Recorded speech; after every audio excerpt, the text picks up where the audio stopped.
Good morning everyone. कैसे हो आप सभी। जैसे कि आप सब जानते हैं कि आज तक हमने जो लेक्चर लिए हैं या जो मैंने आपको पढ़ाया है वो मोस्टली आपको कॉपी पेन में पढ़ाया है, आप लोगों ने देखा नहीं है मुझे। ठीक है, ये फर्स्ट लेक्चर होगा ऐसा कि जिसमें मैं अपने आपको इंट्रोड्यूस कर रहा हूँ। My name is Deepesh Sharma. ठीक है। आपको जो मैं टॉपिक पढ़ाने वाला हूँ वो मेनली जो मैं अपनी क्लास में स्टार्ट करता हूँ मेरी फर्स्ट टाइम में, वही मैं आपको आज स्टार्ट करने वाला हूँ। जैसे कि आप जानते हो कि how we know protein bind with DNA. ठीक है, एक छोटा टॉपिक है ब्रांड शिफ्ट ऐसे, उसका आज मैं वेरी फर्स्ट क्लास के अंदर ऐसे ही इंट्रोड्यूस कर रहा हूँ। देन अब क्या है, अपन क्लास कंटिन्यू स्टार्ट करेंगे। मैं आपको tools and technique, biochemistry, molecular biology, plant physiology और जो सब्जेक्ट आप चाहोगे लेना, वो मैं सारे टॉपिक आपके लूंगा। ठीक है। एंड हम इनके एमसीक्यू भी सॉल्व करेंगे। मेनली फोकस हम किस पर करेंगे, हम मेनली फोकस करेंगे आपके किसके ऊपर, एमसीक्यू के ऊपर, क्योंकि एमसीक्यू क्या होता है, एक बहुत ही इंपॉर्टेंट चीज है। अगर आपके एमसीक्यू, आपका टॉपिक आ रहा है एंड एमसीक्यू अगर आप सॉल्व नहीं कर पा रहे हो तो टॉपिक का आने का कोई फायदा ही नहीं है। समझ में आ रहा है।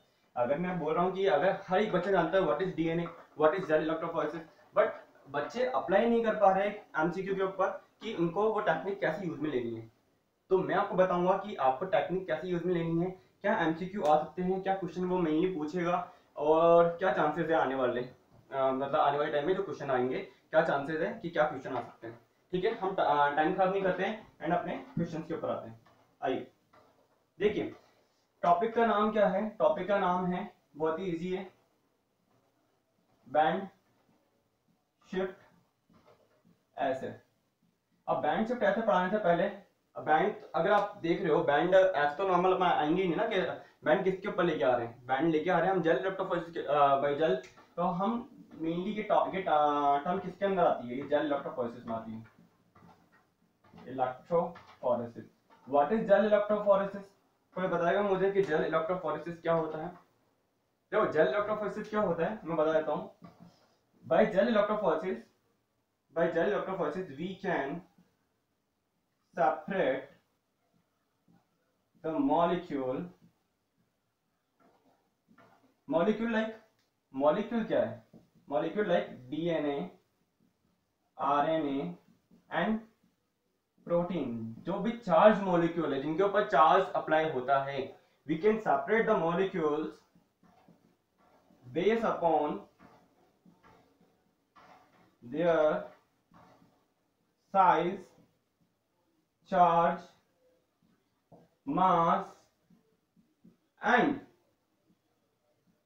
Molecular weight. हम मतलब क्या कर सकते हैं, हम कोई भी मॉलिक्यूल है उसको सेपरेट कर सकते हैं अगर हमको उसका साइज पता हो, चार्ज पता हो, मास पता हो, मॉलिक्यूलर वेट पता हो। As we know that DNA, DNA DNA की एक न्यूक्लियोटाइड की अगर मैं बात करता हूं तो इसका मॉलिक्यूलर वेट होता है 315 dalton. As well as RNA की अगर एक न्यूक्लियोटाइड की बात करूं तो इसका मॉलिक्यूलर वेट होता है 330 डाल्टन। एज वेल एज अगर मैं प्रोटीन की बात करता हूं, किसकी, प्रोटीन की बात करता हूं, तो प्रोटीन के अंदर वन अमीनो एसिड, क्योंकि हमें पता है what is protein, protein is a polypeptide chain of amino acid. ठीक है, तो एक अमीनो एसिड का जो एवरेज मॉलिक्यूलर वेट हम लेते हैं वो 110 डाल्टन का हम लेते हैं। ठीक है। आरएनए का बैंड ज्यादा क्यों है, मतलब मॉलिक्यूलर वेट ज्यादा क्यों है, क्योंकि हमें पता है कि आरएनए क्या है, आरएनए के पास क्या है, डीऑक्सीराइबोस शुगर है या नहीं है। ठीक है, आरएनए के पास क्या है, सॉरी डीऑक्सीराइबोस, डीएनए के पास क्या है, डीएनए के पास डीऑक्सीराइबोस शुगर है या नहीं है, एचओएच यहाँ पे बेस होंगे, यहाँ पे क्या होगा, CH2, और यहाँ पे होंगे फॉस्फेट ग्रुप। डन है। एज वेल एज अगर आरएनए की बात करूं तो आरएनए क्या है, राइबोस शुगर है, यहाँ पे भी OH प्रेजेंट है और यहाँ पे भी OH प्रेजेंट है, यहाँ पे बेस है और यहाँ पे क्या है, इस जगह पे क्या है, CH2O एंड P, मतलब यहाँ पे फॉस्फेट ग्रुप होगा, यहाँ पे क्या है, फॉस्फेट ग्रुप है, 5 प्राइम फॉस्फेट है ना। तो अगर हम देखें तो यहाँ पे ऑक्सीजन का वेट क्या है, ज्यादा होगा, इसलिए मैं बोल सकता हूँ कि यहाँ पे आरएनए का मॉलिक्यूलर वेट अगर एक न्यूक्लियोटाइड की बात करें तो एज कंपेयर टू डीएनए ज्यादा देखने को मिलता है। यहाँ पे समझ में आया। ठीक है, नोट करो इसको एक बार जल्दी से, नोट कर लो ये।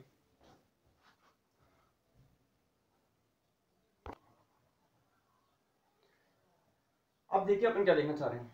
अब देखिए, अगर मैं बात कर रहा हूँ, हमने ये देख लिया कि जेल इलेक्ट्रोफोरेसिस का मतलब क्या है, उसका प्रिंसिपल क्या है, basic principle is separate the molecule based upon their size, charge and molecular wait, masses. ठीक है, ये इसके बेस पे हमारा क्या हो रहा है, बैंड सेपरेट होते जा रहे हैं। अब हमें ये देखना है, मैं एक छोटी टेक्निक लेके जा रहा हूँ। ऐसा नहीं कि जेल इलेक्ट्रोफोरेसिस बहुत छोटा है। जेल इलेक्ट्रोफोरेसिस के अंदर अगर हम देखा जाए तो इसके अंदर आपका जैसे कि नॉर्मल अगर अपन एफडीएस पेज अपन देखेंगे जेल के अंदर ही मैं आपको पढ़ाऊंगा सारा। पॉलीएक्रिलामाइड जेल इलेक्ट्रोफोरेसिस में पढ़ाऊंगा आपको, पेज में पढ़ाऊंगा आपको। देन अगर एगारोस जेल होता है, एगारोस, ये मैं आपको रीड करवाऊंगा। एज वेल एज अगर अपन देखा जाए डीके, ठीक है, डीके जेल इलेक्ट्रोफोरेसिस है, ठीक है। And then TGGE temperature gradient gel electrophoresis, ठीक है। Denature gradient gel electrophoresis, difference in gel electrophoresis, ठीक है। Isoelectric focusing gel electrophoresis, ठीक है। Sodium dodecyl sulphate polyacrylamide gel electrophoresis. इसी के अलावा अगर अपन देखें, इसी के अलावा अगर हम देख रहे हैं कि बहुत सारे जेल इलेक्ट्रोफोरेसिस, ऐसा नहीं इतना ही है आपके पास, ठीक है। मैं आपको मोर देन 10 टाइप के जेल इलेक्ट्रोफोरेसिस पढ़ाऊंगा, बट अभी नहीं, धीरे धीरे से। यूरिया जेल है आपका, एक यूरिया जेल भी आप लोगों ने पढ़ा होगा, ये अपन देखेंगे, ठीक है। बहुत सारे टाइप के जेल है जो हम रीड करेंगे, ठीक है। इन डिटेल पढ़ेंगे हम कि क्या है, कैसे यूज में लेते हैं, ठीक है। 2D जेल बहुत इंपॉर्टेंट होता है, इस पे सीएसआर क्वेश्चन पूछता है। 2D jail, 2 dimension jail electrophoresis, ठीक है। ये हम सारा का सारा अपन देखेंगे, बट थोड़ा टाइम बाद में, ठीक है। अभी हम टेक्निक पढ़ रहे हैं, ठीक है। छोटी सी टेक्निक है, ज्यादा टाइम लगाएंगे नहीं। आ जाओ, देखो क्या है टेक्निक, क्या बोल के जा रही है। देखो अगर मैं बात कर रहा हूँ कि ये एक मेरी क्या पास है ट्यूब है, एंड देन ये क्या है, ये मेरा डीएनए है, ठीक है। ये क्या है, डीएनए है। एवरेज अगर मैं बात कर रहा हूँ कि चलो ठीक है, मैंने इसका क्या करा, जेल इलेक्ट्रोफोरेसिस किया, ये जेल इलेक्ट्रोफोरेसिस कर रहा हूँ।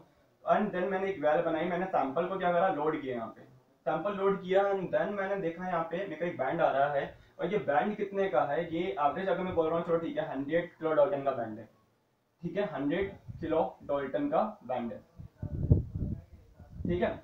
अब देखो, अगर छोटी सी बात है, हाउ वी नो कि 100 किलो डाल्टन का बैंड है। देखो जो आपकी फर्स्ट वेल होती है ना, हमेशा ये ध्यान रखना, आपकी जो दो वेल है, अगर मैं दो वेल बना रहा हूँ, आपकी जो फर्स्ट जो वेल होती है वो होती है एक लैडर के लिए। लैडर क्या होता है, लैडर एक नॉन सैंपल होता है। नॉन मतलब जिसमें हमें ये पता होता है कि जो बैंड्स होते हैं, हमें पता होता है कि यहाँ पे जो बैंड होंगे वो नॉन होंगे। समझ में आ रहा है। अगर मैं बात कर रहा हूँ जैसे कि ये अगर अपन एक आइडिया लगा लेते हैं, जैसे कि ये वाला है 100 किलो डाल्टन का, ये 200 का, ये 300 का, ये 400 का, ये 500 का, ये 600 का, एवरेज निकाल के देख रहे हैं। तो अगर मैं बात करके जा रहा हूँ, अगर मेरे पास अननोन सैंपल है, मैं इसको यहाँ लोड करता हूँ, इस वाली वेल में लोड करता हूँ, मुझे बैंड आ रहा है यहाँ पे, तो मैं समझ जाऊंगा, देखो इसके सामने आ रहा है, तो ये 100 किलो डाल्टन का हुआ, क्योंकि मेरे पास नॉन सैंपल है। समझ में आ रहा है। तो उसको ये फर्स्ट पेज में हम क्या लोड करते हैं, लैडर। लैडर क्या होता है, जिसके पास हमारे पास डिटेल होती है कि हाँ इसमें जो बैंड है वो किसके, एक तरह से हम स्केल बोल सकते हैं। समझ में आ रहा है, ठीक है। नेक्स्ट देखो क्या बोल रहे हैं हम, ठीक है। मेरे को ऐसे ही मैंने क्या करा, मैंने क्या करा, अननोन सैंपल था मेरे पास डीएनए का, मैंने क्या करा, लोड किया सैंपल को, एंड देन देखा मेरे को 100 किलो डाल्टन का बैंड आया। डन है। ऐसे ही एक मेरे पास एक और ट्यूब थी, एंड देन मेरे पास ट्यूब थी, एंड देन यहाँ पे क्या थी, यहाँ पे प्रेजेंट है मेरे पास प्रोटीन। समझ में आ रहा है, ये प्रोटीन है। एंड देन जब मैंने इसको लोड किया, किसके ऊपर मैंने लोड किया, इसको जब जेल इलेक्ट्रोफोरेसिस में वेल पे लोड किया, देन लोड करने के बाद मेरे को एक बैंड एक और आया। बैंड यहाँ पर आ रहा है मेरे को 40 किलो डाल्टन का। बहुत इजी बात है, 40 किलो डाल्टन का आया। अब देखो एक और चीज पता होना चाहिए, मैंने आपको बोला था स्टार्टिंग के टाइम पे ही कि what is gel electrophoresis. The basic principle of gel electrophoresis is separate the molecule based upon their size, charge, molecular weight and mass. तो देखो यहाँ पे मॉलिक्यूलर वेट चल रहा है, तो एक चीज बता रहा हूँ, देखो मास का मतलब क्या है। अगर अपन देखें कि एक मास, अपन देखते हैं ना कि देखो ये कितना भारी इंसान है, ये कितना पतला सा इंसान है। तो एक और चीज है क्या, देखो जो मॉलिक्यूल जब जेल के ऊपर अंदर जो रन करते हैं, तो जेल के अंदर क्या होता है, एक पोर साइज होती है। समझ में आ रहा है। ये पोर साइज को मैं और डिटेल में पढ़ाऊंगा जब मैं आपको पढ़ाऊंगा polyacrylamide gel electrophoresis, agarose gel electrophoresis. क्योंकि पोर साइज में आपका जो सैंपल रन कर रहा होता है ना, सैंपल जब इंसर्ट करते हो वेल के अंदर अननोन सैंपल, तो वो जब रन करता है तो वो पोर साइज जो पॉलीएक्रिलामाइड जेल इलेक्ट्रोफोरेसिस है या एगारोस जेल इलेक्ट्रोफोरेसिस है, तो उसमें से होता और ट्रैवल करता है। समझ में आ रहा है, उसमें से होता हुआ ट्रेवल करेगा। ऐसा नहीं है कि अपन को पोर साइज का पता ही नहीं हो, अपन जेल पढ़ने लग जाए। मैं आपको इन डिटेल पोर साइज में पढ़ाऊंगा कि उसको कितना इंक्रीज किया जा सकता है, कितना डिक्रीज किया जा सकता है। एंड अगर नॉर्मल अगर बेसिक बताऊं, तो जो एगारोस जेल इलेक्ट्रोफोरेसिस होता है, एगारोस होता है, उसकी जो पोर साइज होती है वो बहुत ही ज्यादा होती है। As compare to PAGE. PAGE में एक लिमिटेशन होती है कि हम पर्टिकुलर सैंपल तक ही हम उसको रन करा सकते हैं, मतलब पर्टिकुलर साइज का सैंपल ही हम रन करा सकते हैं। ऐसा नहीं है आप कितने भी लार्ज साइज का सैंपल लो एंड पेज में रन करा दो, तो आपके साइंटिस्ट आपको मना कर देगा नहीं ऐसा मत करो, क्योंकि आपका क्या होगा, अगर लार्ज साइज सैंपल अगर आप पेज के अंदर रन करवाओगे तो सैंपल यहीं अटक जाएगा, वो नीचे जा ही नहीं पाएगा, उसकी लिमिटेशन है। तो वो लिमिटेशन भी हम इन डिटेल पढ़ेंगे आने वाले टाइम में। अभी यहाँ पे आ जाओ। अब देखो क्या बोल रहा था मैंने क्या देखा था कि देखो 100 किलो डाल्टन वाला बैंड क्या है, 100 किलो डाल्टन वाला कहाँ आ रहा है, ये जो यहाँ आ रहा है 100 किलो डाल्टन वाला, और ये यहाँ आ रहा है। तो देखो जो मोटा होगा, आपको पता है ना जितने भी मोटे इंसान होते हैं वो ज्यादा रन नहीं कर पाते हैं एज कम्पेयर टू जो पतले इंसान है वो बहुत जल्दी फास्टली रन कर पाते हैं। तो इसकी लिमिटेशन है। अगर देखो ये देखो इसकी साइज क्या ज्यादा है इसलिए ज्यादा ट्रेवल नहीं कर पाया, इसके मॉलिक्यूलर वेट क्या है कम है इसलिए ज्यादा रन कर पाया है। तो हम एक चीज मैंने स्टार्टिंग में भी ऐसा एमसीक्यू ले चुका हूँ CSIR का, उसमें भी थोड़ा बहुत आपको बताया था मैंने, ठीक है, उससे ज्यादा अपन अभी पढ़ेंगे। तो आपकी जो मोबिलिटी होती है ना, जो मोबिलिटी होती है किसकी सैंपल रन करने की, वो directly proportional to molecular wait.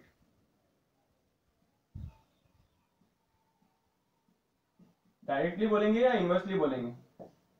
Inversely बोलेंगे ना। क्यों इनवर्सली बोलेंगे? क्योंकि यहाँ पे अगर मोबिलिटी सबसे ज्यादा तभी होगी जब आपका मॉलिक्यूलर वेट क्या होगा, कम होगा। मतलब अगर आपका मोबिलिटी हाई तभी होगी जब आपका मॉलिक्यूलर वेट क्या होगा, डाउन होगा। तो इनवर्सली बोलेंगे अपन, डन है। ऐसा नहीं है कि जितना ज्यादा मॉलिक्यूलर वेट है उतनी ज्यादा मोबिलिटी है, नहीं, जितना कम मॉलिक्यूलर वेट है, जितना कम मॉलिक्यूलर वेट होगा मोबिलिटी उतनी ही क्या होगी, डाउन होगी हमारी। समझ में आ रहा है? जैसे कि 40 किलो डाल्टन वाला जो सैंपल है वो ज्यादा रन कर पा रहा है as compare to 100 kilo dalton वाला। क्यों? क्योंकि वो आराम से पोर साइज में से होकर निकल सकता है, इसको पोर साइज में निकलने में थोड़ा टाइम लग जाएगा।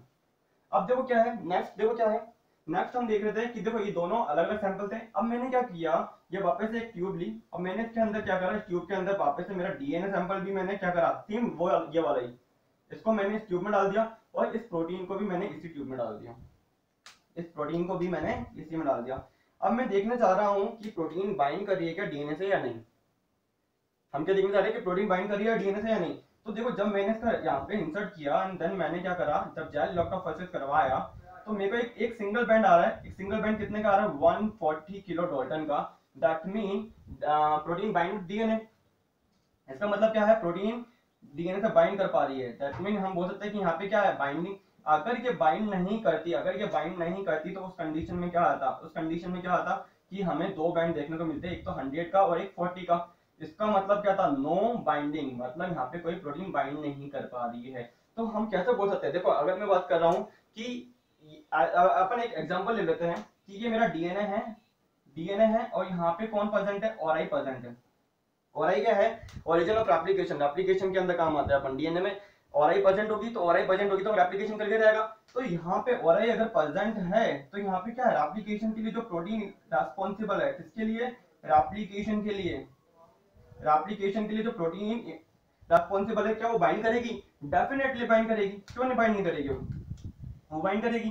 बट अगर मैं बात करके जा रहा हूं कि यहाँ पे एक डीएनए है, ये डीएनए है, इस पे प्रमोटर रीजन है, कोडिंग रीजन है एंड टर्मिनेशन वाला रीजन है, और मैं बात करके जा रहा हूं कि यहाँ पे मैं लेके आ रहा हूँ किसको, रेप्लिकेशन। अब ये देखो ये तो किस लिए चाहिए होता है, एक्सप्रेशन के लिए, मतलब प्रोटीन बनाने के लिए। क्योंकि हमें पता है अगर किसी के पास में प्रमोटर कोडिंग और डीएनए के पास में promoter coding and termination region है तो ऐसा तो है नहीं, यहाँ पे कौन बाइंड करेगा, आरएनए पॉलीमरेज बाइंड कर सकता है क्योंकि ट्रांसक्रिप्शन में हेल्पफुल है वो। बट अगर मैं यहाँ पे रेप्लिकेशन वाली प्रोटीन दे दूं, और ही प्रेजेंट नहीं है, और ही नहीं है यहाँ पे, और मैं अगर एप्लीकेशन के लिए दे दूं एप्लीकेशन वाली प्रोटीन दे दूं मैं यहाँ पे, तो क्या वो प्रोटीन बाइंड कर सकती है? डेफिनेटली बाइंड नहीं कर सकती। तो मे बी अगर ये प्रोटीन, देखो ये प्रोटीन ये 40 किलो डाल्टन की है और ये 100 किलो डाल्टन का डीएनए है, ठीक है, ये 100 किलो डाल्टन का डीएनए है, तो यहाँ पे बाइंडिंग होगी, इस प्रोटीन की बाइंडिंग होगी इससे? नहीं होगी ना, नहीं हो सकती। क्यों नहीं हो सकती? क्योंकि भैया प्रोटीन कौन सी लिए अपने रेप्लिकेशन, जो रेप्लिकेशन के लिए रेप्लिकेशन में अपना रोल प्ले कर रही है। जैसे डीएनए ए हो, अपना हेलिकेज है, ठीक है, प्राइमेज है, आपका टोपोआइसोमरेज है, समझ में आ रहा है? ऐसे ही अगर मेरे को अगर promoter coding and termination region मिल रहा है, अगर मैं वहां पे हेलिकेज दे रहा हूँ तो बोलेगा हेलिकेज क्या मैं दे रहा हूँ वहां पे क्या प्राइमेज? अरे प्राइमेज की जरूरत ही कहाँ है यहाँ पे, तो बाइंड वैसे भी नहीं करेगा। और अगर मैं इस वाले रीजन पे अगर मैं आरएनए पॉलीमरेज दे रहा हूँ तो बोलेगा आरएनए पॉलीमरेज बोलेगा यार कैसे बाइंड करूं, रीजन ही नहीं है मेरे यहाँ पे, बाइंड करने के लिए मेरे को कुछ ना कुछ तो चाहिए। ठीक है, तो how we know protein bind with DNA, how we know helicase bind with DNA, how we know topoisomerase bind with DNA, how we know primase bind with DNA, how we know RNA polymerase bind with DNA.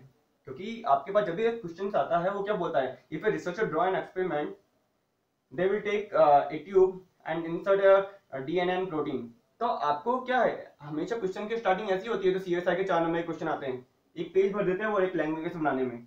क्यों भरते हैं, क्योंकि उन्होंने वो हमेशा starting ये करते हैं, एक रिसर्चर है उसने एक एक्सपेरिमेंट ड्रॉ करा, ड्रॉ करने के बाद वो क्या करके जा रहा है, उसने डीएनए लिया, उसने प्रोटीन ली, देन उसने देखा एक्सप्रेशन चेक किया, बैंड में देखा 2 बैंड आ रहे हैं, 3 बैंड आ रहे हैं, सिंगल बाइंडिंग हो रही है। तो वो पूरा का पूरा आपका एक्सपेरिमेंट ऐसे ही ड्रॉ होता है पूरा। ऐसा नहीं है कि अपन नॉर्मल, अगर आपको एक छोटी सी टेक्निक, इसको हम क्या है, इस टेक्निक को हम, अगर ये बाइंडिंग हो रही है तो इसी टेक्निक को हम बोल रहे हैं क्या, बैंड शिफ्ट ऐसे, क्या बोल रहे हैं हम, बैंड शिफ्ट ऐसे। और इसका दूसरा नाम क्या है, सीएसआई क्वेश्चन दे चुका है इसके ऊपर, इम्सा, इलेक्ट्रोमोबिलिटी शिफ्ट ऐसे। ठीक है, क्योंकि यहाँ पे हम क्या लगा रहे हैं, चार्ज लगा रहे हैं। अब बैंड सेपरेट, अगर बैंड को सेपरेट कर रहे हो, मॉलिक्यूल को सेपरेट कर रहे हो, तो बेस अपन दिया चार्ज। चार्ज कैसे, क्योंकि हमें पता है, मुझे पता है कि यहाँ पे क्या है, डीएनए के ऊपर क्या है, डीएनए, मुझे पता है डीएनए के ऊपर क्या चार्ज है, डीएनए के ऊपर नेगेटिव चार्ज है। Why DNA is negative charge, because DNA के पास क्या है, फॉस्फेट ग्रुप है, डीएनए के पास क्या है, फॉस्फेट ग्रुप है, तो फॉस्फेट ग्रुप है तो उसके ऊपर नेगेटिव चार्ज है। एज वेल एज आरएनए के पास भी क्या है, फॉस्फेट ग्रुप है, तो वो भी नेगेटिव चार्ज है। प्रोटीन क्या है, प्रोटीन बोल रहे हैं कि मेरे पास क्या है, मेरे पास पॉजिटिव में पॉजिटिव चार्ज भी हो सकते हैं, नेगेटिव भी हो सकते हैं, बेस अपॉन अमीनो एसिड, कि वो पॉजिटिव एसिडिक है या बेसिक है, प्रॉपर्टी क्या है अमीनो एसिड की। तो इसलिए इनके पास चार्ज है तो हम चार्ज लगा सकते हैं। अगर मैं बात कर रहा हूँ नेगेटिव चार्ज है तो यहाँ पे क्या कर लूंगा, पॉजिटिव चार्ज लगा दूंगा नीचे, तो नेगेटिव यहाँ से क्या करेगा, सैंपल रन करेगा, एंड देन क्या होगा, हमारे मॉलिक्यूल वेट सेपरेट हो जाएंगे। समझ में आ रहा है, अगर मैं यहाँ पे, अगर मैं बोल रहा हूँ प्रोटीन है, पॉजिटिव चार्ज प्रोटीन है, तो यहाँ पे मैं क्या करूंगा, एनोड है कैथोड है, वो चेंज कर लूंगा अपने हिसाब से। समझ में आ गया। तो ये क्या थे, हमारी छोटी सी टेक्निक है, टेक्निक क्या है, इम्सा, इलेक्ट्रोमोबिलिटी शिफ्ट ऐसे, और हम बोल सकते हैं बैंड शिफ्ट ऐसे। ठीक है, वापस देख लेते हैं, एक ट्यूब थी, डीएनए प्रेजेंट है इसके अंदर, अननोन सैंपल है, मुझे नहीं पता क्या डीएनए का वेट है, मैंने क्या करा, जेल इलेक्ट्रोफोरेसिस कराया, 100 किलो डॉल्टन का बैंड आ गया। एज वेल एज मैंने क्या करा, एक अननोन ट्यूब थी, अननोन सैंपल था, सॉरी ट्यूब तो नॉन ही होगी, ए ट्यूब बी ट्यूब कुछ भी नाम ले सकते हैं अपन।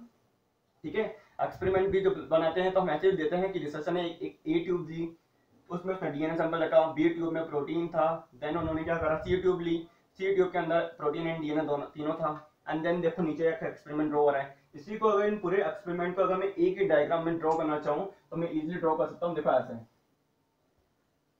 ये देखो, आपने देखा होगा ना, जब सीएसआर क्वेश्चन बनाता है तो एक वेल के ऊपर कभी क्वेश्चन नहीं देगा, वो मल्टीपल वेल बनाएगा। तो यहाँ पे मैं देख सकता हूँ कि यहाँ पे अगर मैं डीएनए रन करा रहा हूँ, यहाँ पे डीएनए है, यहाँ पे प्रोटीन है, यहाँ पे प्रोटीन है, और यहाँ पे क्या है, इधर क्या है, इधर डीएनए प्लस में प्रोटीन है, डीएनए प्लस में प्रोटीन है। तो डीएनए का बैंड कितना आया था, डीएनए का बैंड आया था 100, प्रोटीन का कितना आया था 40, और यहाँ पे कितना आ रहा है 140। इसी बेस पे क्वेश्चन पूछ लेता है, इतना इजी क्वेश्चन आता है और ज्यादा कुछ नहीं है। हाँ, वो पता लगे कि यहाँ पे ये मैं आपको समझाने के लिए 40, 100, 140 दे रखा हूँ, यहाँ पे मॉलिक्यूलर वेट थोड़ा लिखा होगा, ये तो आपको अंदाजा लगाना पड़ेगा कि हाँ सिंपल डीएनए का बैंड है, प्रोटीन का बैंड है, और अगर मैं बात कर रहा हूँ डीएनए प्लस प्रोटीन तो देखो नॉर्मल ऐसे बैंड आ रहे हैं। ठीक है, आज मल्टीपल क्वेश्चन अभी अपन देखेंगे।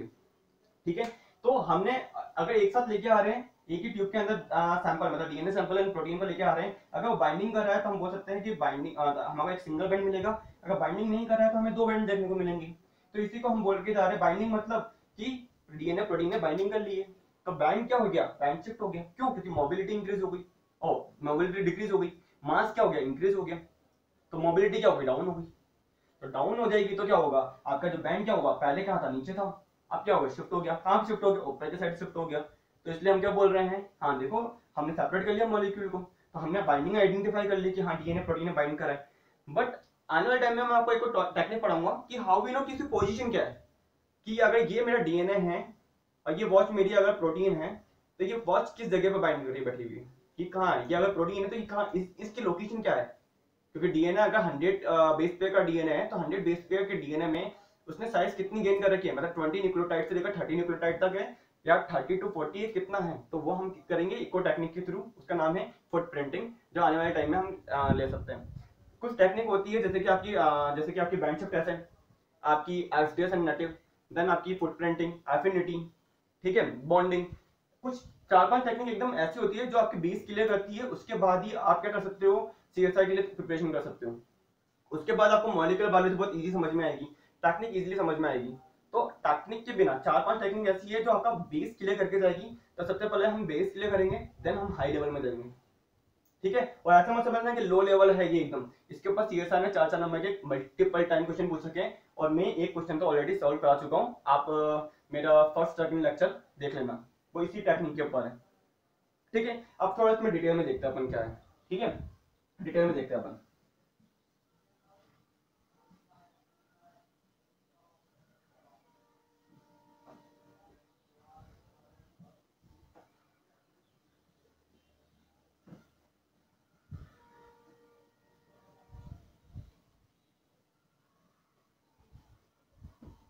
अब देखो क्या है, ये डीएनए है, ठीक है, मेरा डीएनए है। मैंने क्या करा, मैंने एक ट्यूब ली, ट्यूब के अंदर मेरे पास मल्टीपल प्रोटीन है। मल्टीपल प्रोटीन मतलब देखो ये ए प्रोटीन हो गई, ठीक है, एंड ये बी प्रोटीन हो गई, ये सी प्रोटीन हो गई, ठीक है। सबका मोलिकुलर वेट अलग है, ठीक है। सी का मैं देख लेता हूँ 80 डाल्टन हो गया, kilo Dalton sorry, 80 kilo Dalton हो गया। इसका अपन एवरेज लगा लेते हैं 90 किलो डाल्टन हो गया, इजी इजी में लगाएंगे अपन, लो 90 किलो डाल्टन हो गया, ठीक है। एंड इसका मैं लगा लेता हूँ कितना, इसका लगा लेते हैं 70 लगा लेते हैं, ठीक है।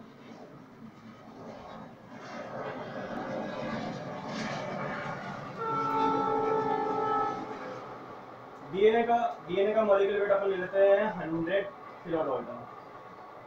100 किलो डाल्टन का ले रहा हूँ क्योंकि देखो अपन लाइफ साइंस के स्टूडेंट है, मैथ्स थोड़ी कमजोर होती है अपन लोगों की। अगर मैं अटपटा सा मॉलिक्यूलर वेट लूंगा 39 kilo Dalton, 59 kilo Dalton, 49 kilo Dalton, तो मैं बाद में आपको बोलने वाला हूँ कि भैया तो कैलकुलेशन करके बता दो। अपनी लाइफ क्लास भी नहीं चल रही है, क्या मेरे को बता दोगे, तो कैलकुलेशन तो मुझे करनी होगी, तो इसलिए क्या है एकदम इजी वे में लेंगे अपन, ठीक है। देखो इसको भी जोड़ने में बहुत जोर आएगा, अभी देखना। देखो अब क्या है, हम क्या है, हमने देखा 3 प्रोटीन है। अगर अपन इस प्रोटीन को हम क्या बोल सकते हैं, इस प्रोटीन को चलो फॉर एग्जांपल मैं इसको ले रहा हूँ प्राइमीज, इसको लिया मैंने हेलिकीज, इसको लिया मैंने टोपो आइसोमरेज। अब कई बच्चे देखना चेक करने लग जाएंगे मॉलिक्यूलर वेट कि टोपो आइसोमरेज का 80 किलो डाल्टन ही है या नहीं। ऐसा कुछ नहीं करना है, एवरेज लिया मतलब एकदम रैंडमली लिया है, याद थोड़ा ना करूंगा इनका मॉलिक्यूलर वेट कितना है, ठीक है। एंड ये मैंने ली लो यहाँ पे और आई, इस डीएनए के पास क्या है, और आई प्रेजेंट है, समझ में आ रहा है। मैं देखना चाह रहा हूँ कि प्रोटीन के साथ बाइंड कर रही है नहीं कर रही। मैंने एक और ट्यूब ली, और ये कैसे बैंड कैसे निकाले, वही सबसे पहले क्या करा मैंने, इनका अननोन सैंपल, क्या अननोन सैंपल थे, मैंने क्या करा, मैंने ऑलरेडी पहले इनके इंडिविजुअल मॉलिक्यूलर वेट निकाले, इसका इंडिविजुअल मॉलिक्यूलर वेट निकाला। अब मैं देख रहा हूँ कि दोनों बाइंड कर रहे हैं नहीं कर रहे हैं, ठीक है। बताओ बाइंड करेंगे नहीं करेंगे। एक ट्यूब ली जिसके अंदर डीएनए भी ले लिया, ये देखो ये प्रोटीन आ गई, ठीक है, ये भी प्रोटीन आ गई, एंड देन ये भी प्रोटीन आ गई, तो ठीक है, तीनों प्रोटीन आ गई है। अब देखो मैं जैलन कराने जा रहा हूं, जैलन कराने वाला हूं। मेरे को कितना बैंड आएगा जल्दी बताओ, 100 ये हो गया, ये कितना होंगे बताओ, टोटल करेंगे तो कितना होंगे, 7,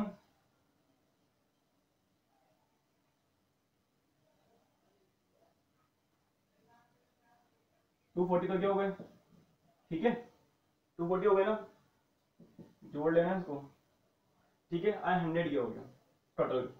तो अगर ये सारे के सारे आपस में बाइंड करते हैं, हाँ फिक्स है, अगर सारे के सारे आपस में बाइंड करते हैं तो मेरे को एक सिंगल बैंड आएगा, कितने का बैंड आएगा, 100, और इसको टोटल कर लो कितना आएगा, 340 किलो डाल्टन का। समझ में आ रहा है। तो देखो ये ऐसी बाइंडिंग को मैं क्या बोलूंगा, जब more than one protein bind with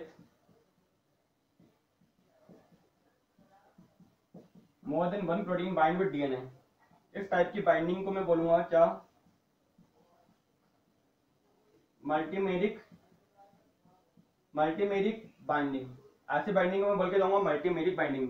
देखो मोर than one protein bind with DNA, देखो ये एक डीएनए है, इस डीएनए के साथ में कौन बाइंड करके जा रहा है, इस डीएनए के साथ में ये मेरी एक और ये प्रोटीन में बाइंड करके जा रही है, ये मेरी ये प्रोटीन में बाइंड करके जा रही है, एंड देन यहाँ पे ये प्रोटीन बाइंड करके जा रही है। समझ में आ रहा है? कैसे ये बना सकते हो, गोला करके बनाओ, ऐसा बनाओ, कैसे बनाओ, वे ऑफ रिप्रेजेंटेशन है, ऐसा मत बना तो ऐसी ही बाइंड करेगी क्या, ठीक है, ऐसा कोई क्वेश्चन नहीं पूछा है मुझसे।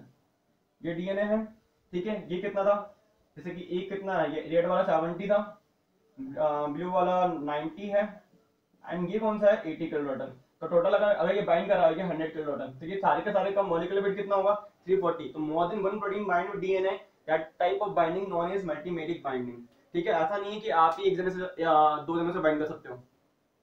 ठीक है, मॉलिक्यूल भी बोल रहे हैं कि हम भी बाइंड करेंगे, हमारे भी क्या नाम है हक बनता है। डीएनए बोल रहा है मैं भी तो बाइंड कर सकता हूँ, आप ही थोड़ा बाइंड करोगे।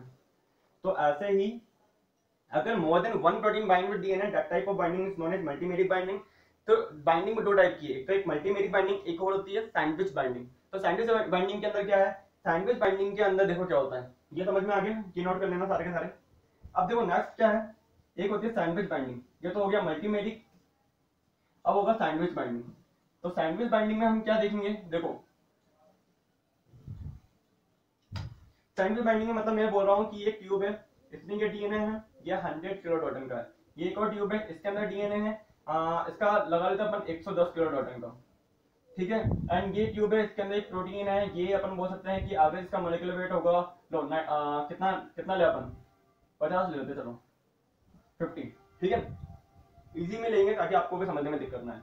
अब देखो क्या है, जब मैंने इनको एक ही ट्यूब में डाला, ये 100 हो गया, ये 110 हो गया, ये प्रोटीन हो गई 50 किलो डाल्टन की। और अगर मैं इसका जेल इलेक्ट्रोफोरेसिस करता हूँ, अगर मैं जेल इलेक्ट्रोफोरेसिस करता हूँ एंड देन मुझे बैंड आ रहा है कितना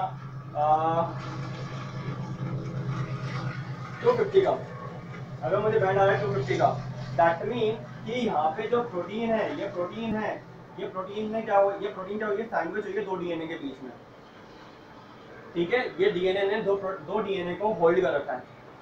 मतलब अगर अपन प्रोटीन की बात करते हैं तो प्रोटीन के पास क्या होता है, डोमेन होते हैं। ठीक है, डोमेन क्या है, independent part of folded protein है। तो इसका डोमेन का एक पर्टिकुलर पार्ट तो यहाँ इससे बाइंड कर रहा है और दूसरा पर्टिकुलर पार्ट यहाँ पे बाइंड कर रहा है। डोमेन को भी अपन इन डिटेल पढ़ेंगे कि what is domain, and domain के बारे में मैं अच्छे आपको प्रॉपर्टी बताऊंगा थोड़ा बहुत। ठीक है, मैंने स्प्लाइसिंग का एक लेक्चर लिया था, उसके अंदर भी मैंने एक U2F के बारे में बताया था, U2 ऑक्सिलरी फैक्टर है, उसके भी मैंने डोमेन बताया 35 डोमेन 55 डोमेन। तो डोमेन क्या होते हैं कि जैसे ये एक डोमेन के पास किसी और से बाइंड करने की कैपेसिटी है या कैपेबिलिटी है, और दूसरे डोमेन के पास एक ही प्रोटीन के दूसरे डोमेन के पास किसी और से बाइंड करने की कैपेबिलिटी है। समझ में आ रहा है? मतलब अगर इसके साथ में बाइंड करिए तो दूसरा एक्सप्रेशन देखी जा रही है, इसके साथ में बाइंड करिए तो दूसरा एक्सप्रेशन देखी जा रही है। क्या इनके जीन का एक्टिवेशन करके जा रही है। एक्टिवेशन मतलब जीन को सिग्नल देगी कि आप ट्रांसक्रिप्शन स्टार्ट कर दो, एंड देन ट्रांसक्रिप्शन हो गया, आरएनए बन गया, तो वो ट्रांसलेशन के लिए जाएगा आगे। समझ में आ रहा है? तो अब ऐसे बाइंड कर रहा है, तो ऐसे बाइंडिंग को मैं क्या बोल के जाऊंगा, सैंडविच बाइंडिंग। ऐसे बाइंडिंग को मैंने बोला है सैंडविच बाइंडिंग। ठीक है, ऐसे क्वेश्चन हमारे सीएसआर में 4 नंबर का पूछा जा चुका है ऑलरेडी। समझ में आ रहा है? ऐसा ही क्वेश्चन था, क्या क्वेश्चन था मैं अभी थोड़ी देर में सॉल्व कराता हूँ। ठीक है, तो ऐसी बाइंडिंग को मैं बोलूंगा सैंडविच बाइंडिंग।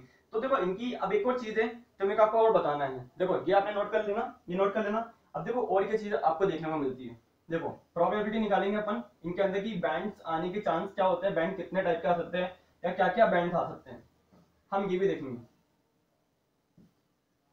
बैंड आने के चांस मतलब अगर जो टॉपिक अभी मैं आपको बता रहा हूँ वो अगर आपके अच्छे से समझ में आ गया तो आप समझ जाओगे कि क्वेश्चन सीएसआर कैसा बनाता है।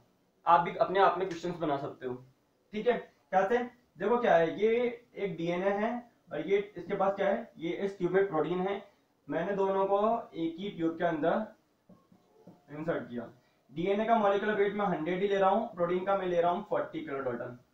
ठीक है, अब मुझे बैंड देखने को देखो क्या मिल रहे हैं, मेरे को बैंड देखने को मिल रहे हैं। एक तो बैंड आ रहा है 140 का, एक एक बैंड मुझे आ रहा है क्या, एक बैंड मुझे आ रहा है कितने का, 140 एंड 100 का। एक बैंड मुझे देखने का आ रहा है कौन सा, एक मतलब देखने को मिल रहा है कौन सा, 140 एंड 40 का, ठीक है। और एक बैंड देखने को मिल रहा है कौन सा, एक ही से मल्टीपल क्वेश्चन करेंगे अपन। एक मेरे को देखने को मिल रहा है कौन सा, मुझे मिल रहा है ओनली 140 का, ठीक है। अलग अलग में क्यों बनाया, मैं चाहता था उसको एक में बना सकता था। चार डायग्राम मेरे को शो करने में एक ही पैटर्न में कोई दिक्कत नहीं है। मैं इसको ऐसे भी दिखा सकता था, ये देखो ऐसे में। फिर क्वेश्चन छोटे छोटे को मिलाकर के एक बड़ा क्वेश्चन बनता है हमेशा।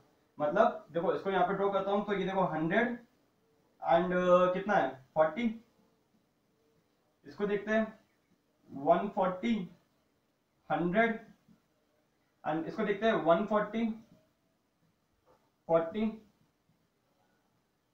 एंड यहाँ पे 140, ऐसा आते हैं। मतलब देखो मैंने छोटी छोटी वेल को एक डायग्राम में वो कर दिया है, मेंशन कर दिया है। मतलब इस वेल के इसको यहाँ लगा दिया, यहाँ पे अटैच कर दिया। यहाँ पे लिख सकता हूँ कि sample 1 sample 1 sample 2 sample 3 sample 4, या ट्यूब ए, या मैं बोल सकता हूँ सैंपल मतलब, या हम बोल सकते हैं tube A, tube 2, tube 3, tube 4, sample दे रखे। अब देखो ये बोलना क्या चाह रहा है, ये उभर के क्या आ रहा है, मतलब क्या बोल रहा है ये डायग्राम हमारे को, ठीक है। देखो अगर 140 का बैंड है, 140 का बैंड है, दैट मीन नो बाइंडिंग, ठीक है। बट 140 एंड 100 क्या कहना चाह रहा है, हमें हमें देखना है कि ये क्या कहना चाह रहे हैं। 140 और 100 क्या कहना चाह रहा है, 140 मतलब ये वाला, ये क्या कहना चाह रहा है। इसका मतलब एक सिंपल सा इंडिकेशन है कि देखो अगर मैं बात करके जा रहा हूँ कि देखो अगर मैं कोई डीएनए है एंड देन क्या है, मैं प्रोटीन का अगर मिक्स कर रहा हूँ, तो देखो मॉलिक्यूल्स हमें नहीं पता कि डीएनए के ज्यादा होंगे या प्रोटीन के ज्यादा होंगे। हमें ये थोड़ा पता है कि हाँ 10 डीएनए मॉलिक्यूल और 10 प्रोटीन है, तो अगर 10-10 है तो दोनों बाइंड करेगा, एकदम फिक्स बाइंड हो रही है। बट अगर मैं बात करके जा रहा हूँ the concentration of DNA is higher than protein, the concentration of DNA is higher than protein, that mean जितनी भी प्रोटीन थी उतने बाइंड कर लिया, तो ये अलग हो गया। पर अभी भी डीएनए सैंपल, सिंगल डीएनए के सैंपल बचे हुए हैं, तो उन्होंने अपना अलग बैंड शो कर दिया है। That mean the concentration of DNA is higher than protein. समझ में आ रहा है। तो क्या प्रोटीन और डीएनए के सैंपल अगर इक्वल होते हैं तो एक सिंगल बैंड आता, जैसे कि ये रहा 140 का, कि कंसंट्रेशन डीएनए के भी 10 मॉलिक्यूल थे, प्रोटीन के भी 10 मॉलिक्यूल थे, दोनों ने आपस में बाइंडिंग कर ली, एक सिंगल बैंड आ गया। बट अगर डीएनए के सैंपल ज्यादा है, डीएनए के मॉलिक्यूल ज्यादा है as compare to protein, then क्या होगा, जितनी प्रोटीन को बाइंड करना था उतनी प्रोटीन बाइंड कर गई। मतलब ये देखो ये डीएनए है, ये डीएनए है, ये डीएनए 2 3 4 5 6 7 8 9 10 11 12, ठीक है। तो मैंने बोला कि चलो ठीक है, इससे भी बाइंड करके प्रोटीन, इससे कर गई, इससे कर गई, इससे कर गई, इन सबसे कर रही है, बट इन 3 4 से नहीं कर गई, नहीं करी इनसे। तो इन सबके तो बैंड, इन सबके या इससे भी करवा लेते लोग, तो इन सबके तो बैंड 140 का आ जाएगा। इन सबका बैंड तो कितना आएगा, 140 का आ जाएगा। पर सिंपल जो डीएनए बचा हुआ है इसका बैंड कितना आएगा, ओनली 100 आएगा। तो ये 100 का बैंड क्या होगा, अलग से होगा। तो जब भी आपको क्या है, जब भी आपको एक वेल के अंदर दो निशान मतलब 2 साइन दे रखे हो, तो आप बोल सकते हो कि हाँ जब ये प्रोटीन बाइंड तो हो रही थी पर कंसंट्रेशन ज्यादा थी किसकी, डीएनए की, इसलिए उसने अलग से बैंड शो कर दिया अपना। ऐसे ही यहाँ पे भी सेम कंडीशन यहाँ पे अप्लाई हो रही है। The protein concentration is higher than DNA, इसलिए उसने अपना अलग से बैंड शो किया। इसी को अगर अपन उल्टा कर दे, देखो वही वही 1 2 3 4 5 6 7 8 9 10 11 एंड 12 लो। तो यहाँ पे सॉरी ये थोड़ा ना लो, ठीक है, ये भी लगा देते, ये लो, इससे इन सबसे बाइंड कर रही है, इन सबसे बाइंडिंग हो रही है, डीएनए प्रोटीन बाइंडिंग है। बट ये देखो ये लो, ये सारा का तो बैंड 140 आ जाएगा, पर इसका सिंगल कितना आएगा, 40 आएगा। तो इसलिए मैंने बोला है क्या कि ये जो थर्ड वेल है, थर्ड वेल या थर्ड डायग्राम है, ये पैटर्न ये शो करके जा रहा है the concentration of protein is higher than DNA. इस कंडीशन में क्या आ रही है, इस कंडीशन में मतलब दोनों सैंपल मतलब कि ये देखो अगर 4 डीएनए हैं, 4 डीएनए हैं, तो मेरे पास प्रोटीन भी कितनी है, प्रोटीन भी क्या है 4 ही है। लो, तो ये इनका बैंड कितना आएगा, 140 का आ जाएगा। तो वही चीज बता के जा रहा हूं यहाँ पे। तो इस बेस पे कुछ क्वेश्चन है हमारे पास जो सीएसआई ने पूछे गए हैं। तो बता दूं क्या क्वेश्चन है, ये समझ में आ गया। हर कंसंट्रेशन इज हायर, किसी की भी हो सकती है, डीएनए है, प्रोटीन है, किसी की भी है। अगर जिस सैंपल की कंसंट्रेशन हायर होगी वो ही सैंपल क्या होगा, वो ही क्या होगा, अलग से बेंच होकर के चल जाएगा। क्या वो डीएनए भी हो सकता है, वो प्रोटीन भी हो सकता है। ठीक है, यहां तक समझ में आया, जल्दी से नोट कर लेना उसको। ठीक है, मैं मिटा दूंगी। ठीक है, अब देखो क्या है, बहुत ही अच्छा टॉपिक अपन देखेंगे, अपन सारे क्वेश्चन इसके सॉल्व कर लेंगे। ठीक है ना, आ जाओ।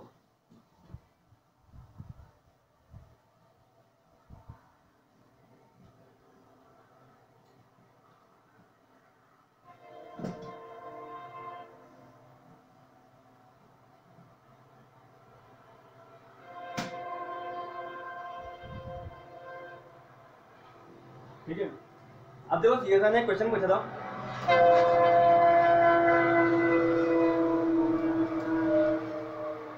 क्वेश्चन क्या था देख लेते हैं अपन एक बार के लिए। मैं यहाँ पे देखो, ये ए प्रोटीन है, ये बी प्रोटीन है, ये सी प्रोटीन है। ठीक है, ये मेरी वेल बना रहा हूँ मैं, देखो मतलब सैंपल की वेल बना रहा हूँ। ठीक है, ये लो। ठीक है, क्वेश्चन अपन आगे बढ़ाते रहते हैं। सबसे पहले वाले डायग्राम में ये तीनों नेगेटिव थे, मतलब नेगेटिव साइन मतलब सबसे पहले जो सैंपल ये वेल बने, इसके अंदर क्या है, ए प्रोटीन भी नहीं है, बी भी नहीं है, सी भी नहीं है। इन्होंने ओनली डीएनए का बैंड शो कर रखा था यहाँ पे, ये डीएनए का बैंड शो है। सेकंड वेल के लिए इन्होंने बोला ए प्रोटीन पॉजिटिव है, सॉरी ए नेगेटिव है, बी पॉजिटिव है, सी नेगेटिव है। ठीक है, इनको वापस से इसमें भी एक सिंगल बैंड देखने को मिल रहा था यहाँ पे। ठीक है, थर्ड वेल के अंदर इन्होंने ए को नेगेटिव रखा था, बी को नेगेटिव रखा था, सी को पॉजिटिव रखा था, मतलब सी प्रोटीन पॉजिटिव थी इस सैंपल के अंदर, इस वाले के लिए। उनको यहाँ पे भी कोई बैंड, मतलब डीएनए, ये डीएनए का बैंड है, डीएनए के बैंड आए थे, प्रोटीन के बैंड आते हैं तो प्रोटीन अगर बाइंड करती है तो शिफ्ट कर जाती है, प्रोटीन के कोई बैंड दिए नहीं था ऐसे उन्होंने कुछ। ठीक है, नेक्स्ट जो वेल थी, नेक्स्ट वेल के अंदर इन्होंने ए को पॉजिटिव रखा एंड देन बी एंड सी को हटा दिया। यहाँ पे डीएनए की कंसंट्रेशन की, डीएनए की कंसंट्रेशन गिरी, डीएनए का बैंड आया एंड देन एक और बैंड आया। एक और बैंड क्या आया था, एक बैंड और आया था कि हमें यहाँ पे देखने को मिल गया। मतलब कि अगर मैं इनका एवरेज मॉलिक्यूलर वेट में यहाँ लिख देता हूँ, इसको मैं ए को 40, मतलब रैंडम ले रहा हूँ, सीएसआई क्वेश्चन था ये वाला, मैं रैंडम ले रहा हूँ, 40, 50 एंड 60 अगर एवरेज लगा लेता हूँ मैं अपनी तरफ से, आप भी लगा सकते हो। ठीक है, और डीएनए का मैं 100 ले लेता हूँ, तो ये तो 100 है। डीएनए एंड ए प्रोटीन ने आपस में बाइंडिंग करी तभी तो बैंड शिफ्ट हुआ, एंड देन यहाँ पे बैंड आ गया, मैं इसको 140 लिख देता हूँ, ए को मैंने 40 बोला है तो 140 मतलब, और फिर भी डीएनए का बैंड आ रहा है, तो अभी मैंने बताया कि यहाँ पे concentration of DNA is higher than protein, इसलिए डीएनए का बैंड अलग से भी शो हो रहा है एंड डीएनए प्रोटीन का भी आ रहा है। तो इस वाले को मैं क्या बोल सकता हूँ, इसको मैं बोल सकता हूँ DNA plus protein A complex. मैंने लिखा है, डायग्राम नहीं देता सीएसआई। ठीक है, सीएसआई का क्वेश्चन है ये वाला। ठीक है, नेक्स्ट वेल के अंदर इन्होंने ए प्रोटीन को पॉजिटिव रखा, बी को पॉजिटिव रखा एंड सी को नेगेटिव रखा। देन इन्होंने क्या देखा कि यहाँ पे भी बैंड आ रहा है एंड देन एक बैंड यहाँ पर आ रहा है। ठीक है, मतलब डीएनए, मतलब प्रोटीन ए प्रेजेंट है, बी है एंड सी एब्सेंट है। तो इन्होंने देखा कि बाइंड हो रही है। तो यहाँ पे हम बात कर रहे हैं किसकी, यहाँ पे मतलब ये जो प्रोटीन बी थी, जो प्रोटीन बी है वो सिंगल तो किससे बाइंड नहीं कर पा रही, डीएनए से बाइंड नहीं कर पा रही। अगर बाइंड करती तो वेल नंबर, यहाँ पे भी हमको एक क्या होता पैटर्न देखने को मिलता, बट वो बाइंड कर पा रही है किससे, प्रोटीन बी बाइंड कर पा रही है। तो यहाँ पे किससे, डीएनए प्लस में प्रोटीन ए से कौन बाइंड कर पा रहा है, बी प्रोटीन बाइंड कर पा रही है। समझ में आ गया। तो ये बैंड किसके हैं, डीएनए प्लस में प्रोटीन ए प्लस में बी प्रोटीन के। मतलब मैं बात कर रहा हूँ कि देखो ये डीएनए है, डीएनए से ये प्रोटीन ए बाइंड करके ए बाइंड करा और इसी से कौन बाइंड कर गया, बी बाइंड कर गया। बट अगर डीएनए एंड अगर मैं बी प्रोटीन की बात करूं, बी की बात करूं, तो ये बाइंड कर रहा है, नहीं कर रहा है, यहाँ पे नहीं कर रहा है। मतलब प्रोटीन बी बाइंड कर रही है डीएनए प्लस में प्रोटीन ए कॉम्प्लेक्स के साथ में। नेक्स्ट डायग्राम देखो, नेक्स्ट पैटर्न क्या शो आया था। नेक्स्ट पैटर्न के अंदर ये पॉजिटिव है, ये नेगेटिव है एंड देन ये प्रोटीन सी को पॉजिटिव किया था। देन वापस से हमारे बैंड कौन सा मिले थे, यहाँ पे एक बैंड आया था और ये देखो ये वाला, ये बैंड देखने को मिलेगा था। अगर प्रोटीन सी, अगर देखो अगर ये बैंड अगर हायर होता ना थोड़ा सा भी, तो मैं समझ जाता प्रोटीन सी ने भी बाइंड किया है, पर यहाँ पे बैंड पहले वाले के जितना ही आ रहा है, ये भी डीएनए प्लस में प्रोटीन ए का ही बैंड है, सी का आता तो बैंड शिफ्ट हो जाता, तो बाइंड दो प्रोटीन बाइंड कर जाती।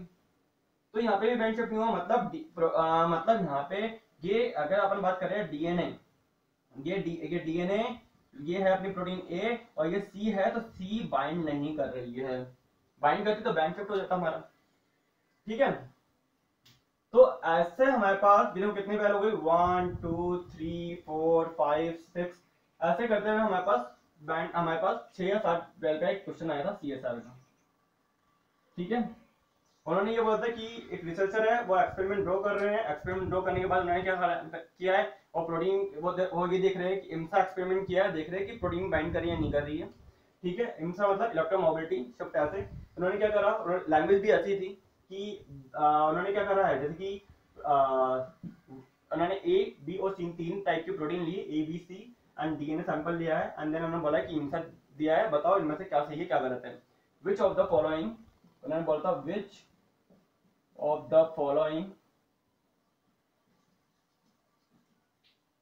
following statements are incorrect. वैसे ये क्वेश्चन मैं करा चुका हूँ ऑलरेडी, आप देखोगे तो उसमें ये क्वेश्चन है, बट ये मैं आपके सामने, क्योंकि एक सामने बता रहा हूँ ये करके। ठीक है, इसको ऐसे क्या अच्छी तरह समझा पा रहा हूँ मैं। ठीक है, इसे वापस समझा रहा हूँ। ऑप्शन क्या थे, ऑप्शन थे, ठीक है, ऑप्शन क्या थे, A protein B bind with DNA, protein B bind with DNA. Second, protein A bind with DNA. C protein B bind with DNA protein A complex. And D option क्या था, D option था protein C, आप question check भी कर सकते हो, ऐसा question आ चुका है, protein C bind with DNA protein A complex. आओ अपन देख लेते क्या है। वैसे तो मैंने आपको बता ही दिया है, देखो ए ऑप्शन क्या बोल के जा रहा है कि protein B bind with protein B bind with DNA.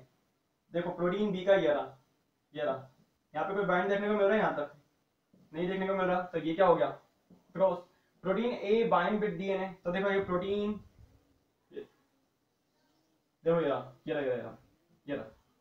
इधर बैंड देखने को मिल रहा है डेफिनेटली, तो protein A bind with DNA, yes सही बात है। Then protein B bind with DNA protein A complex, देखो ये रहा, हाँ बैंड देखने को मिल रहा है, दोनों प्रेजेंट है यहाँ पे, तो ये ऑप्शन भी सही है। नेक्स्ट क्या था, protein C bind with DNA protein A complex, ये देखो नहीं मिल रहा है यहाँ पे, ये तो प्रोटीन और ए, ये तो किसका है डीएनए एंड ए प्रोटीन का है, तो ये भी क्या हो गया एलिमिनेट हो गया। ऑप्शन क्या थे, ए ऑप्शन क्या था, ए एंड बी ऑप्शन था बी एंड सी ऑप्शन क्या था, सी ऑप्शन था जैसे कि B and D, and D option क्या था, डी ऑप्शन था सी एंड डी। ठीक है, तो हमारा करेक्ट आंसर क्या हो जाएगा, करेक्ट क्या था बी सही है एंड सी सही है, तो बी आंसर क्या हो जाएगा एकदम करेक्ट हो जाएगा। तो ऐसे सीएसआई क्वेश्चन पूछता है। ठीक है, ये 4 नंबर का सीएसआई का 4 नंबर क्वेश्चन था, 4 मार्क्स का एमसीक्यू था ये, बहुत ही इंपॉर्टेंट है। ठीक है, ऐसे क्वेश्चन सीएसआई हमेशा पूछता है। ठीक है, आने वाले टाइम में पूछेगा, ऐसा नहीं है कि ये लास्ट क्वेश्चन है, ऐसे मल्टीपल क्वेश्चन सीएसआई पूछ चुका है और अपन ने एमसीक्यू किए भी है बहुत सारे। तो आपको क्या करना है, अगर ऐसे एमसीक्यू और सॉल्व करने हैं तो आप चैनल को सब्सक्राइब करो। ठीक है, अगर आपको कोई डाउट है तो आप टेलीग्राम ग्रुप भी क्या कर सकते हो, ज्वाइन कर सकते हो, टेलीग्राम ग्रुप पे आप मुझसे डायरेक्ट क्वेश्चन पूछ सकते हो। ठीक है, आप डाउट लिख के भेज दो, देन मैं क्या करूंगा उसको सॉल्व करके भेज दूंगा आपको, या मैं उस पर कोई पर्टिकुलर वीडियो बना के आपको बता दूंगा। ऐसे ही आप इंस्टाग्राम ग्रुप भी ज्वाइन कर सकते हो। इंस्टाग्राम ग्रुप में क्या है कि अपन गेट रिगार्डिंग जितने भी एमसीक्यू है उसके रिटर्न में सॉल्यूशन में सेंड करता हूँ। तो उससे आपको फायदा क्या होगा, अगर आपको लगता है कि हाँ सर इसको एक्सप्लेन कर दो अच्छी तरह, रिटर्न से समझ में नहीं आ रहा है, तो आप बोल देना। नहीं तो मोर देन 300 या अप्रोक्स 300 एमसीक्यू इंस्टाग्राम पे सॉल्व पड़े अपने, कुछ वीडियो सॉल्यूशन के साथ भी है और कुछ ऐसे भी है, तो आप वो ग्रुप भी ज्वाइन कर सकते हो। ठीक है, अगर यहाँ पे अभी कुछ समझ में नहीं आया देन आप कमेंट बॉक्स में मुझे लिखना। ठीक है, अपन जो सारा पढ़ेंगे, अपन ऐसा नहीं है कि अपन एक छोटा सा टॉपिक पढ़ के अपन दिन खत्म कर देंगे। अपन को बहुत सारी टेक्निक पढ़नी है। अगर मैं इंट्रोडक्शन देने बैठ गया तो बहुत सारा टॉपिक है। मॉलिक्यूलर बायोलॉजी की देखें तो मॉलिक्यूलर बायोलॉजी में आपको replication in prokaryote, replication in eukaryote, lac operon, chromatin remodeling, transcription in prokaryote, transcription in eukaryote, splicing, then आपका स्प्लाइसिंग के बाद में अपन देखे तो एमआरएनए डिग्रेडेशन, एमआरएनए सर्वेलेंस। ठीक है, और देन अपन देखा translation, translation in prokaryote in eukaryote, mutation, mutation में भी आपका डिफरेंट डिफरेंट टाइप के हो गए। ठीक है, एंड देन अपन आपको क्या पढ़ना है, रिपेयर पढ़ना है। रिपेयर में भी आपके डिफरेंट डिफरेंट टाइप के रिपेयर्स हो गए, वो सारे मैकेनिज्म अपन को मॉलिक्यूलर बायोलॉजी में देखने हैं। टेक्निक क्या अपन एक दो टेक्निक पढ़ेंगे नहीं, टेक्निक के अंदर भी हम देखें तो आपका जैसे कि आपका जेल इलेक्ट्रोफोरेसिस है, जेल इलेक्ट्रोफोरेसिस के अंदर भी डिफरेंट डिफरेंट टाइप के जो आपके जेल इलेक्ट्रोफोरेसिस है वो आप देखोगे। इसके बाद अगर हम देखें कि नॉर्मल छोटी मोटी टेक्निक फुटप्रिंट, डीएनए फुटप्रिंटिंग। ठीक है, आपकी इम्सा मैंने कंप्लीट करा ही दी है, SDS and native, SDS and native के बाद अगर अपन देखें तो फुटप्रिंटिंग, एफिनिटी, बॉन्डिंग। देन इसके अलावा हायर में जाए तो माइक्रोस्कोपी, पीसीआर। पीसीआर भी अपन एक टाइप का पीसीआर नहीं पढ़ेंगे, पीसीआर में बहुत सारे टाइप के हैं, जैसे कि आपका नेक्स्ट पीसीआर हो गया, molecular beacon real time PCR हो गया, रिवर्स ट्रांसक्रिप्टेज आरटीपीसीआर जो कि कोरोना में काम आ रहा है, वो अपन इन डिटेल देखेंगे। देन अपन जैसे कि आपका एएफएलपी पीसीआर है, आरएपीडी पीसीआर है। ठीक है, एलिल स्पेसिफिक पीसीआर है। तो मल्टीपल टाइप के पीसीआर अपन पढ़ेंगे। माइक्रोस्कोपी अपन डिफरेंट टाइप के देखेंगे, फिश पढ़ेंगे, जिस्ट पढ़ेंगे, जीनोमिक एंड सीडीएनए लाइब्रेरी अपन देखेंगे हम। जैसे कि आपके स्पेक्ट्रोस्कोपी है वो अपन देखेंगे इन डिटेल। एंड देन अपन जैसे कि क्या है आपके और भी बहुत सारे क्वेश्चन टॉपिक है, जैसे फैक्ट्स है, flow cytometry, fluorescence activated cell sorter. इस पे मल्टीपल टाइम सीएसआर ने क्वेश्चन पूछ रखा है, क्या क्वेश्चन पूछा है वो डिटेल के साथ में हम देखेंगे, वो सब देखेंगे अपन। ठीक है, एंड देन आपके चिप है, क्रोमेटिन इम्यूनोप्रेसिपिटेशन, वो हम डिटेल में देखेंगे। ठीक है, माइक्रो अरे टेक्निक बहुत ही इंपॉर्टेंट है फॉर सीएसआईआर, वो हम इन डिटेल में देखेंगे। तो ऐसा नहीं कि जैसे कि डीएनए सीक्वेंसिंग है, डीएनए सीक्वेंसिंग इन डिटेल, जैसे सेंगर मेथड क्या होता है, मैक्सिम गिलबर्ट क्या होता है, पायरो सीक्वेंसिंग क्या होती है, होल जीनोम सीक्वेंसिंग कैसे करते हैं, वो हम इन डिटेल देखेंगे। तो ऐसा नहीं एक छोटी सी टॉपिक लेके चलेंगे। ऐसे ही आपके प्लांट फिजियोलॉजी, प्लांट फिजियोलॉजी में भी आपका जैसे कि वाटर रिलेशन है, आपका मैक्रोन्यूट्रिएंट्स, मैक्रोन्यूट्रिएंट्स, इसके ऊपर भी बहुत सारे क्वेश्चन दिए हैं सीएसआईआर ने। ठीक है, वो अपन इन डिटेल देखेंगे। आपका हार्मोन्स है, हार्मोन्स अपन एक सिंगल टाइप का हार्मोन या 5 हार्मोन नहीं पढ़ेंगे। नॉर्मल आपको क्या पढ़ाते हैं, जैसे ऑक्सीजन पढ़ा दिया, साइटोकाइनिन है, जिबरेलिन है, इथाइलिन है, साइटोकाइनिन एंड एब्सिसिक एसिड, 5 ही पढ़ाते हैं हम। ब्रेसिनस स्टेरॉइड भी देखेंगे, स्ट्रिगोलैक्टोन देखेंगे, जास्मिनिक एसिड पढ़ेंगे। ठीक है, ब्रेसिनस स्टेरॉइड है, अप्रोक्स 9 टाइप के अपन हार्मोन देखेंगे। ठीक है, सैलिसाइलिक एसिड इंक्लूडिंग। ठीक है, तो 9 टाइप के हार्मोन अपन पढ़ेंगे, इनके एमसीक्यू अपन प्रीवियस ईयर के अपन सारे सॉल्व करेंगे। इसके अलावा हम क्या है, इसके अंदर अलावा अपन सेकेंडरी मेटाबोलाइट, सेकेंडरी मेटाबोलाइट में टर्पिनोइड है, फिनोलिक्स है, अल्केलॉइड्स है, ये सब देखेंगे। और इन टर्पिनोइड्स को कैसे अपन कनेक्ट करते हैं, किससे, जिब्रेलिक हार्मोन से, कैसे इसको कनेक्ट करेंगे एब्सिसिक एसिड हार्मोन से, वो मैं बताऊंगा। कैसे इसको कनेक्ट करेंगे कोलेस्ट्रॉल फॉर्मेशन से, वो मैं बताऊंगा। कैसे प्लांट के अंदर अपन स्टिग्मास्टेरोल पढ़ते हैं या हम फंजाई के अंदर अर्गेस्ट्रोल का फॉर्मेशन होता है, वो मैं आपको इन डिटेल बताऊंगा।